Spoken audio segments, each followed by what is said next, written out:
ಇವತ್ತು September 4.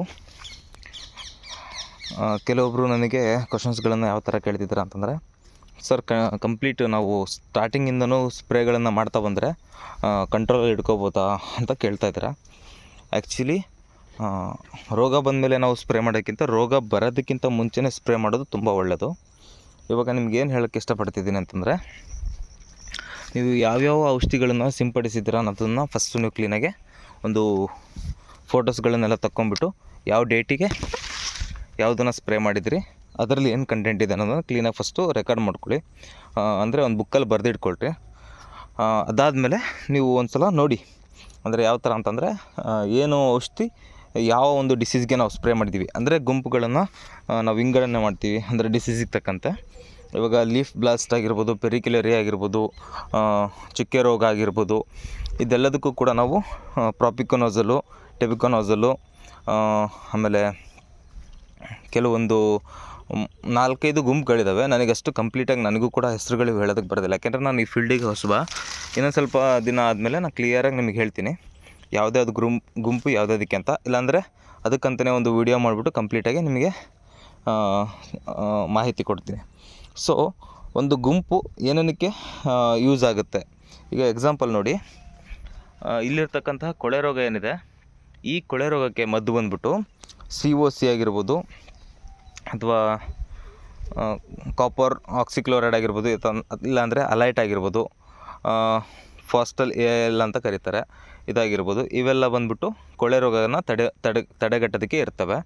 So ಇದನ್ನು ನಾವು ಎಲ್ಲಿ ಕೊಳೆ ಬಂದಿರುತ್ತಲ್ಲ ಅದರ ಬುಡಗಳ ಅಕ್ಕಪಕ್ಕ ಮಾತ್ರ ಯೂಸ್ ಮಾಡಬೇಕಾಗತ್ತೆ ಹೊರತು, ಅದನ್ನು ನಾವು ಅಕಸ್ಮಾತಾಗಿ ಎಲೆಗಳ ಮೇಲೆ ಸಿಂಪಡಿಸಿದರೆ ಎಲೆಗಳೆಲ್ಲ ಸುಡೋದಕ್ಕೆ ಶುರುವಾಗ್ತವೆ.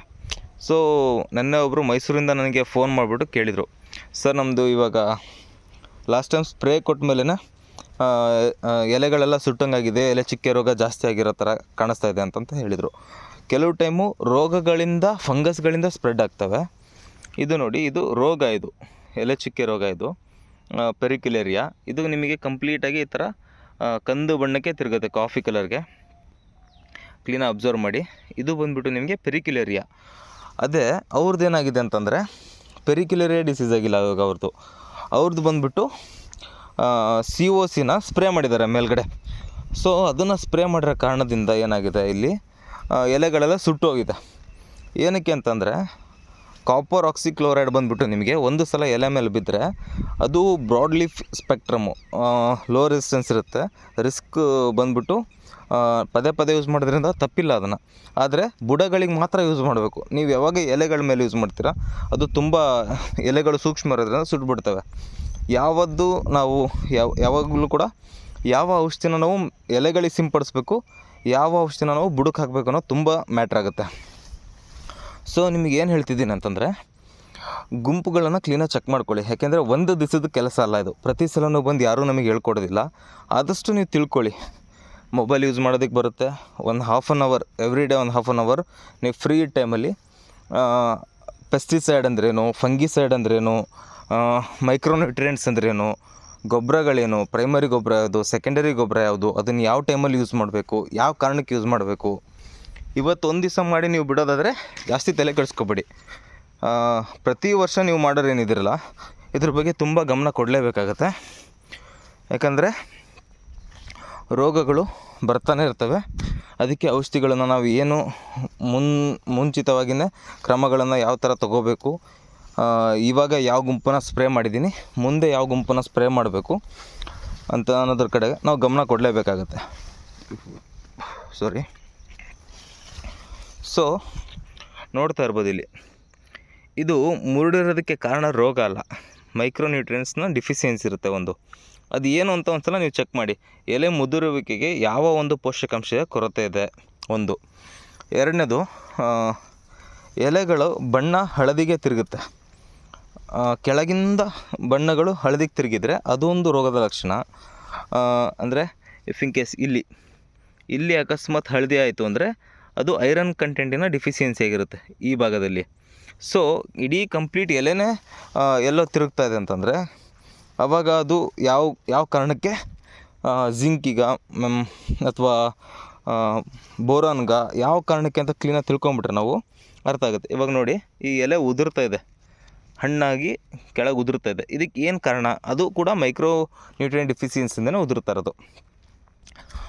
ಸೊ ಇದಕ್ಕೆ ನಿಮಗೆಲ್ಲ ಏನು ಹೇಳ್ತಿದ್ದೀನಿ ಅಂತಂದರೆ, ತಿಳ್ಕೊಬೇಕು. ಫಸ್ಟ್ ನಾವು ನಾಲೆಡ್ಜ್ನ ಕ್ಲೀನಾಗಿ ತಿಳ್ಕೊಂಬಿಟ್ಟು ಅದಾದಮೇಲೆ ಅಗ್ರಿಕಲ್ಚರ್ನ ಮಾಡಬೇಕು. ಇಲ್ಲ ಅಂತಂದ್ರೆ ಏನಾಗುತ್ತೆ, ನಾವು ರಾಂಗ್ ಸ್ಟೆಪ್ ತೊಗೊಂಡಾಗ, ಸೈಂಟಿಫಿಕಲಿ ರಾಂಗ್ ಹೋದಾಗ ನಮಗೆ ರಿಯಾಕ್ಷನ್ಗಳಾಗಿ ನಾವು ಕೊಡೋ ಔಷಧಿಗಳೇ ನಮಗೆ ಮಾರಕ್ಕಾಗ್ತಾಯಿದ್ದಾವೆ.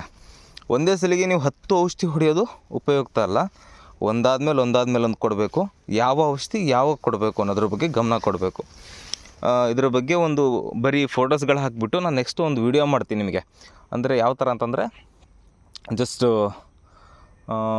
ಯಾವ ಥರ ಯಾವುದ್ಯಾವುದು ಔಷಧಿಲಿ ಏನೇನು ಕಂಟೆಂಟ್ ಇದೆ, ಅದು ಯಾವ ಗ್ರೂಪಿಗೆ ಸೇರಿದ್ದು ಅಂತಂದು ಅದನ್ನು ನೀವು ಒಂದು ಸಲ ನೋಡಿ, ಅದಾದಮೇಲೆ ನನಗೆ ಕಮೆಂಟ್ಸಲ್ಲಿ ಏನೋ ಡೌಟ್ಸ್ ಇದ್ದರೆ ಕೇಳಿ, ನಾನು ಅದ್ರ ಬಗ್ಗೆ ಹೇಳ್ತೀನಿ. ನಾನು ಪದೇ ನಿಮಗೆ ಏನು ಹೇಳ್ತಾ ಇದ್ದೀನಿ ಅಂತಂದರೆ, ನೀವು ಕೂಡ ಇದರಲ್ಲಿ ಇನ್ವಾಲ್ವ್ ಆಗಬೇಕು. ನಾನು ಒಬ್ಬನೇ ಇದನ್ನು ನಿಮಗೆ ಹೇಳಿಬಿಟ್ಟು ಇದನ್ನು ಹೊಡೀರಿ ಸರಿಯಾಗುತ್ತೆ ಅನ್ನೋದಕ್ಕೆ, ನೀವು ಹಿಂದೆ ಏನು ಹೊಡೆದಿದ್ರೂ ತುಂಬ ಮ್ಯಾಟ್ರ್ ಆಗುತ್ತೆ ಇದರಲ್ಲಿ. ಪ್ರತಿ ಸಲವೂ ಕೂಡ ಎಲ್ಲರದ್ದನ್ನು ನಾನು ವೆರಿಫೈ ಮಾಡಿ ಕೂತ್ಕೊಂಡು ನೋಡಿ ಔಷಧಿಗಳನ್ನು ಹೇಳೋದಕ್ಕಾಗೋದಿಲ್ಲ. ಯಾಕೆಂದರೆ ನೀವು ಆಲ್ರೆಡಿ ಆ ಕಂಟೆಂಟ್ ಹೊಡೆದಿರ್ತೀರ. ಅಗೇನ್ ಅದೇ ಕಂಟೆಂಟ್ನೇ ನಾನು ಹೊಡಿತಾ ಇದ್ದೀನಿ, ಅದು ನಿಮಗೆ ಕೊಟ್ಟಾಗ ನಿಮಗದು ಯೂಸ್ ಆಗೋದಿಲ್ಲ. ಸೊ ಇದನ್ನು ಅರ್ಥ ಮಾಡ್ಕೊಳ್ಳಿ ದಯವಿಟ್ಟು. ಇದು ನಾನು ರಿಕ್ವೆಸ್ಟ್ ಅಂತ ತಿಳ್ಕೊಳ್ಬೇಕಂದ್ರೆ, ನೀವು ಕೂಡ ನೀವು ಏನೇನು ಹೊಡೆದಿದ್ದೀರ ಔಷಧಿಗಳನ್ನ ಒಂದು ಸಣ್ಣದಾಗಿ ಲೀಸ್ಟ್ ಮಾಡ್ಕೊಳ್ರಿ. ಅದನ್ನು ಆ ಲೀಸ್ಟ್ನ ತೊಗೊಂಬಿಟ್ಟು ಅಂಗಡಿಗಳಿಗೆ ಹೋದಾಗ ಸೇಮ್ ಕಂಟೆಂಟ್ ಅವ್ರು ಕೊಡ್ತಿದ್ದಾರೆ ಅಂದರೆ ಯಾವುದೇ ಕಾರಣಕ್ಕೂ ಅದನ್ನು ತೊಗೋಬೇಡಿ. ಅದ್ರ ಬದಲಾಗಿ ಬೇರೆ ಗ್ರೂಪಲ್ಲಿ ಇರ್ತಕ್ಕಂಥದ್ದನ್ನು ಸೆಲೆಕ್ಷನ್ ಮಾಡಿಕೊಂಡು ಸ್ಪ್ರೇ ಮಾಡಿ. ಸೊ ನಾನಿವಾಗ ನೆಕ್ಸ್ಟ್ ಇದಕ್ಕೆ ಅಲೈಟ್ನ ಯೂಸ್ ಮಾಡ್ತೀನಿ. ಅದು ಗ್ರೂಪ್ ನಂಬರ್ ಐ ಥಿಂಕ್ 13 ಏನೋ ಇರಬೇಕು, ಮೋಸ್ಟ್ಲಿ ಕರೆಕ್ಟಾಗಿ ನೆನಪಿಲ್ಲ. ನಾನು ಆ ಒಂದು ಗ್ರೂಪ್ನ ಇದುವರೆಗೂ ಸ್ಪ್ರೇ ಮಾಡಿಲ್ಲ. ಅಲೈಟ್ ಬಂದುಬಿಟ್ಟು ನಮಗೇನಂತಂದರೆ ಕೊಳೆನ ಕಂಟ್ರೋಲ್ ಮಾಡೋದಕ್ಕೆ. ಇವಾಗ ನಾನು ಪೆರಿಕ್ಯುಲೇರಿಯಾ ಒಂದೇ ಗಮನ ಕೊಟ್ಟರೆ ಕೊಳೆನೂ ಕೂಡ ಸ್ಪ್ರೆಡ್ ಆಗೋ ಚಾನ್ಸಸ್ ಇರುತ್ತೆ. ಸೊ ಹಾಗಾಗಿ ಕೊಳೆ ಕಡೆನೂ ಗಮನ ಕೊಡಬೇಕು, ಪೆರಿಕ್ಯುಲೇರಿಗೂ ಗಮನ ಕೊಡಬೇಕು, ಎಲೆ ಚುಕ್ಕೆಗೂ ಗಮನ ಕೊಡಬೇಕು, ಬಾಡುಗಳಿಗೂ ಗಮನ ಕೊಡಬೇಕು. ಬಾಡುಗೊಳೆ ಬಂದುಬಿಟ್ಟು ನಿಮಗೆ ಬ್ಯಾಕ್ಟೀರಿಯಲ್ ಡಿಸೀಸ್ ಇರೋದ್ರಿಂದ ದುಂಡಾಣುಗಳ ಕಡೆನೂ ಕೂಡ ನಾವು ಗಮನ ಕೊಟ್ಟು ಅದಕ್ಕೆ ಯಾವ ಒಂದು ಮೆಡಿಸಿನ್ ಮಾಡಬೇಕು, ಅದು ಯಾವ ಗ್ರೂಪಲ್ಲಿ ಇರ್ತವೆ ಆ ಗ್ರೂಪ್ಗಳನ್ನು ರೊಟೇಷನ್ ಮಾಡಬೇಕು.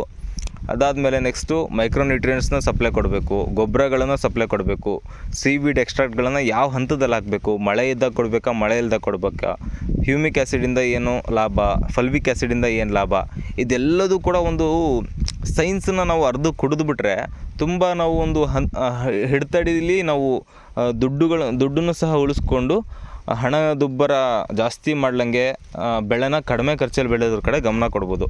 ಯಾವಾಗ ನಾವು ಇನ್ನೊಬ್ಬರು ಮಾತು ಕೇಳ್ಕೊಂಬಿಟ್ಟು ಅವ್ರು ಹಿಂಗೆ ಹೇಳ್ತಿದ್ದಾರೆ, ಇದನ್ನು ಹೊಡೀರಿ ಅದನ್ನು ಹೊಡೀರಿ ಅಂದಾಗ ನಮಗೇನಾಗುತ್ತೆ, ಎಲ್ಲರೂ ಒಂದೊಂದು ಹೇಳ್ತಿರ್ತಾರೆ. ಈಗ ನಾನೊಂದು ಹೇಳ್ತೀನಿ, ಪಕ್ಕದಲ್ಲಿ ಇನ್ನೊಬ್ಬ ಗದ್ದೆನೊಂದು ಹೇಳ್ತಾನೆ, ಅಥವಾ ಒಂದು ಮೆಡಿಸಿನ್ ತೊಗೊಂಬರೋಕ್ಕೆ ಹೋದಾಗ ಅಲ್ಲಿ ಗೊಬ್ಬರದ ಅಂಗಡಿಯವ್ರು ಒಂದು ಹೇಳ್ತಾರೆ.